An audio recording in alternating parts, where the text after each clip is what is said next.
G'day guys and girls, my name's Isa Hooten and today let's talk about a tier list.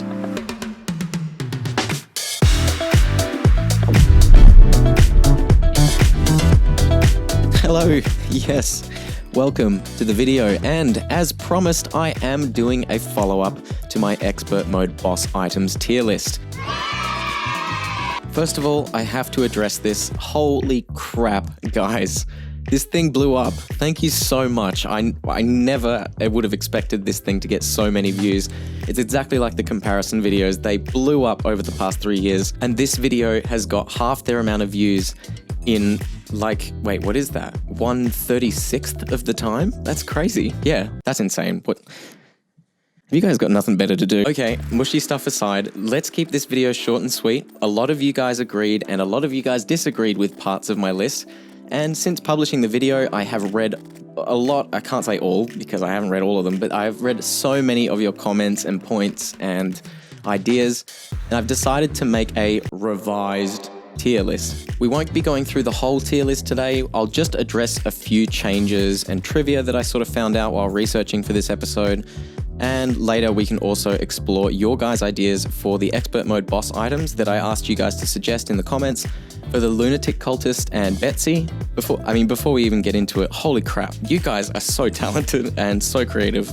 I honestly couldn't have come up with any of these ideas by myself. All right, so without further ado, let's jump right into it. Okay, first point. So, starting with the one that you guys seem to talk about the most, fucking normies, was the Royal Gel. Now, I put this in C tier because I didn't really see much application for it outside of just dodging like overworld slimes or maybe slimes in the Corruption or the Crimson or something, and I honestly completely forgot about the jungle biome and the underworld as well, or hell as well. Oh man, I forgot just how freaking annoying those spiked slimes and lava slimes can be. This item is super helpful when you're going through the jungle because spiked slimes are not only able to fire spikes at you in expert mode, but they also do a hell of a lot more damage, so it's nice to be able to avoid those. And the lava slimes, whenever you kill them, they always drop one block of lava on death in expert mode. So if you're building like a hell bridge to be able to fight the Wall of Flesh, it's nice not to have to worry about those one block little holes that they leave behind because the lava goes through one of your little platforms, and especially if they happen to line up next to each other. You've got yourself a potential death trap right there. So yeah, I'm gonna have to move the Royal Gel from C tier up to B tier. I still don't think it's quite an A tier item because it is still quite limited in its application, but B tier is more fitting for it, I think.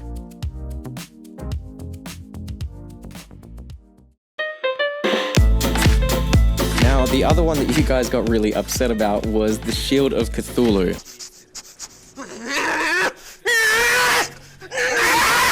I placed this already in an A tier, but you guys seemed to think my reason for putting it there was not quite correct, so let me just clarify what I meant. It is useful beyond hard mode. I probably underestimated the utility that the dash provides, particularly because you can't get anything that does a dashing ability until after you beat Plantera, because that's when you can find it in the dungeon. Oh no, you can find it in the hard mode dungeon. Wait, can you? Oh, fuck, let's look it up. There's hard mode, post Plantera accessory. So yeah, you can only get the Tabi after Plantera, so that means that the Shield of Cthulhu does provide a good dashing ability all the way up to Plantera. It also adds damage to it, but one thing I did find upon sort of playing a bit more with the Shield of Cthulhu equipped is that sometimes I got caught in like knockback loops when I tried to escape.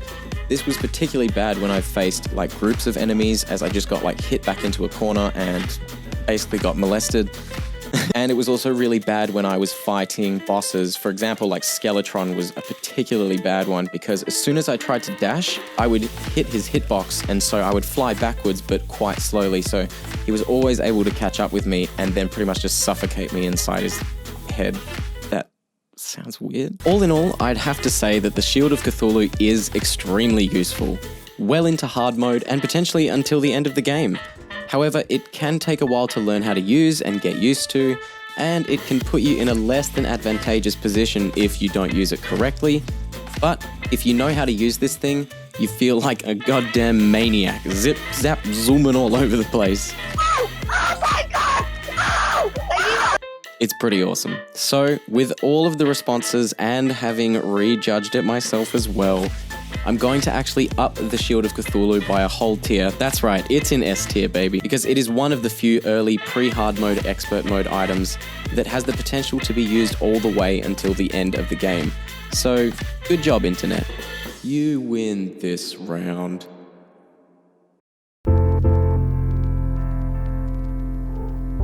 Okay, and finally, the Shiny Stone is one that I'm going to have to address because I actually really underestimated this thing, but I've been doing a new series, you guys may have seen it, it's called Terraria Mechanics, where I'm trying to explain a lot of the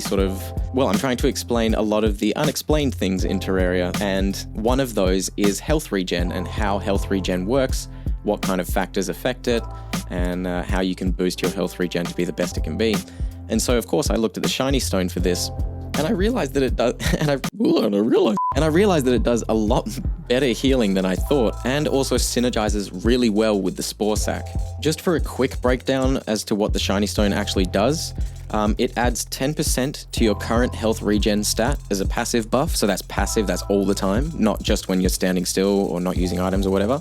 But if you're not using items and you are standing still, so you're getting the full effect of the Shiny Stone, if you have any negative debuffs that make you lose life, like Venom or On Fire or anything like that, it will halve the damage of those. It adds plus 4 health per second to your regen rate. Not only that, but it also accelerates this regen per in-game tick. That means that the longer you stand still or are not using any items, the faster this thing will actually regen your character. So whilst it is still quite limited in its full application, I realize now that the 10% buff to your current health regen is actually pretty significant, as well as the fact that you can just keep this thing in a vanity accessory slot and you can swap it out for easy healing whenever you need it. I mean, that doesn't break any rules. That's completely within the confines of the parameters of you know what I'm saying.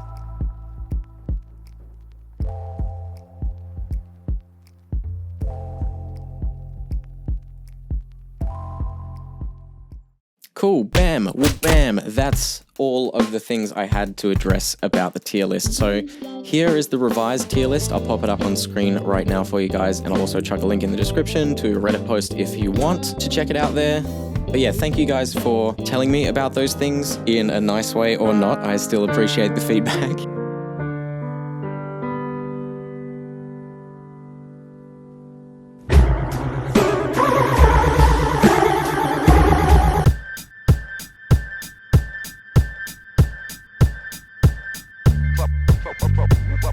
So, when it came to the Lunatic Cultist and Betsy, they both have treasure bags in a way, but they don't have any expert mode items. And so I thought I'd ask you guys what you think would be an appropriate expert mode item for the Lunatic Cultist or Betsy or both. And wow, so many of these submissions are worthy of an entry in Terraria, in my opinion. Just reading through some of these makes me think it's not me that should have the YouTube channel. But anyway, let's just talk about a few of the best. So, the Lunatic Cultist, lots of you talked about summoning shadow clones for a special ability, and this is kind of reminiscent of a thing that he does in his boss battle where he summons a bunch of clones, and if you destroy the wrong one, he summons a Stardust Dragon. I think this is a dope idea, as there aren't really any Summoner Expert Mode items. Well, there aren't any Summoner Expert Mode items. There's barely any Summoner items in the game.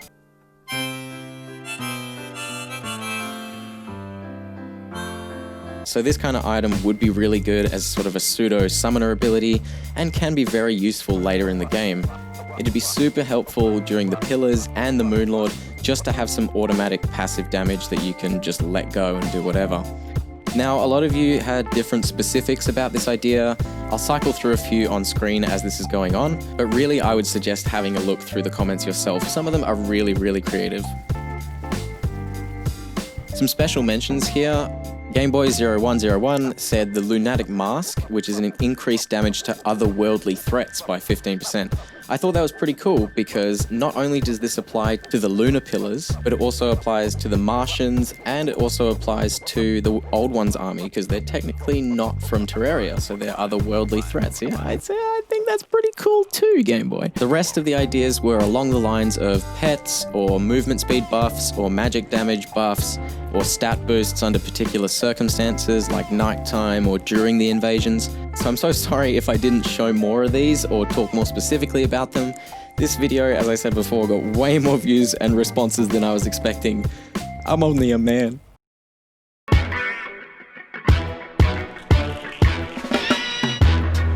So for Betsy, things were a little bit more varied, which made it harder to choose good ones. But you guys really let your creative shine out on these.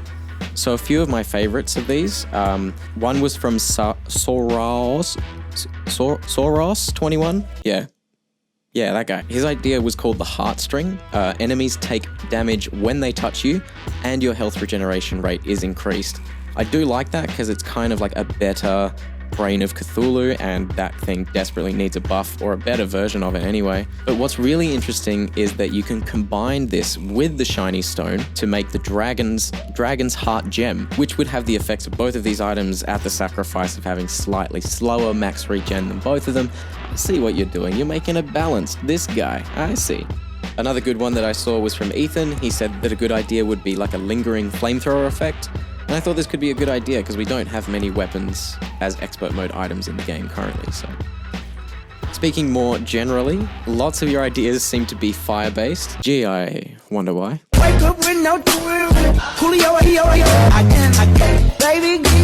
And these were along the lines of fire-breathing mounts, fire damage added to weapons and attacks.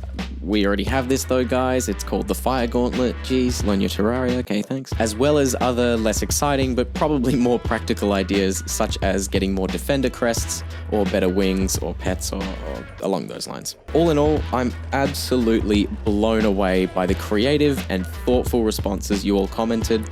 There were a few comment essays in there. But really, I was just taken aback by reading all these comments. Not only how inspired and creative they were, but just how many of them there were as well. I really encourage you guys to go have a look for yourself. There are so many ideas here that with Terraria 1.4 being delayed until 2020, I think the devs have no excuse not to include these treasure bags into our expert mode. I'm looking at you, Relogic. Anyway, guys and girls, thank you so much for watching this video. It was awesome to revisit this list and to see just what an amazing response you guys had to it. I guess this means I should make more tier lists, huh? Again, I'm sorry I didn't get to all the responses. It's a lot for me to go through, but thank you all for commenting, and all the ones I did read were better than anything I could come up with, so good job to you guys. Anyway, that's all from me. Until next time, guys, my name's Isaac Hooten. I'll catch you later.